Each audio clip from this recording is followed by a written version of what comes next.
ಅನ್ನ ಹಾಕಿದ ಮಾಲೀಕನ ಮನೆಗೆ ಕನ್ನ ಹಾಕಿದ್ದಾರೆ ಕಲಿ. ಸಂಪಿಗೆ ಥಿಯೇಟರ್ ಮಾಲೀಕನನ್ನೇ ಕಟ್ಟಿ ಹಾಕಿ ಕಳ್ಳತನ ಮಾಡಿದ್ದಾರೆ.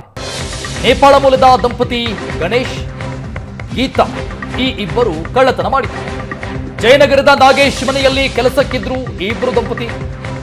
ಥಿಯೇಟರ್ ಮಾಲೀಕ ನಾಗೇಶ್ ನಿವಾಸದಲ್ಲಿ ದರೋಡೆ ಮಾಡಿದ್ದಾರೆ. ಕಳೆದ 2 ವರ್ಷದಿಂದ ನೇಪಾಳ ಮೂಲದ ದಂಪತಿ ಕೆಲಸ ಮಾಡ್ತಾ ಇದ್ರು ಸಂಪಿಗೆ ಥಿಯೇಟರ್ ಮಾಲೀಕನ ಮನೆಯಲ್ಲಿ.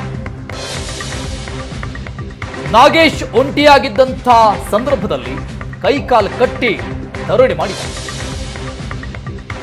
ಅಕ್ಟೋಬರ್ 2ನೇ ತಾರೀಕು ನಡೆದಂತ ಪ್ರಕರಣ ಇದು. ಮನೆ ದೋಚಿದ್ರು.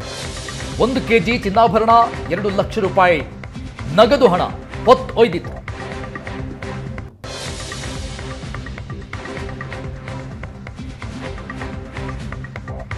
ಸಂಪಿಗೆ ಥಿಯೇಟರ್ ಮಾಲೀಕ ಅವರ ಮನೆಯಲ್ಲಿ 2 ವರ್ಷದಿಂದ ಕೆಲಸಕ್ಕಿದ್ದಂಥ ನೇಪಾಳ ಮೂಲದ ದಂಪತಿ ಮನೆಯಲ್ಲಿ ಯಾರೂ ಇಲ್ಲದಂಥ ಸಂದರ್ಭ ನೋಡಿ ನಾಗೇಶ್, ಸಂಪಿಗೆ ಥಿಯೇಟರ್ ಓನರ್ ನಾಗೇಶ್ ಅವರ ಕೈ ಕಾಲುಗಳನ್ನು ಕಟ್ಟಿ ದರೋಡೆ ಮಾಡಿದ.